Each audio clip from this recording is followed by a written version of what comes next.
विमान दुर्घटनेसंदर्भात रोहित पवारांच्या पाठोपाठ राष्ट्रवादीचे आमदार अमोल मिटकरी हे सुद्धा सातत्याने आवाज उठवतात, प्रश्न उपस्थित करतात।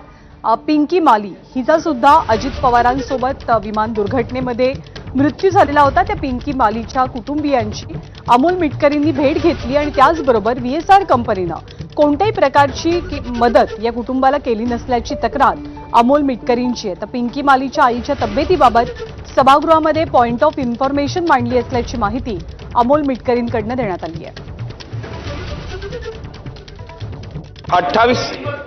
28 जानेवारी 2026 रोजी माननीय उपमुख्यमंत्री अजितदादा पवार यांच्या विमानाचा अपघात झाला होता।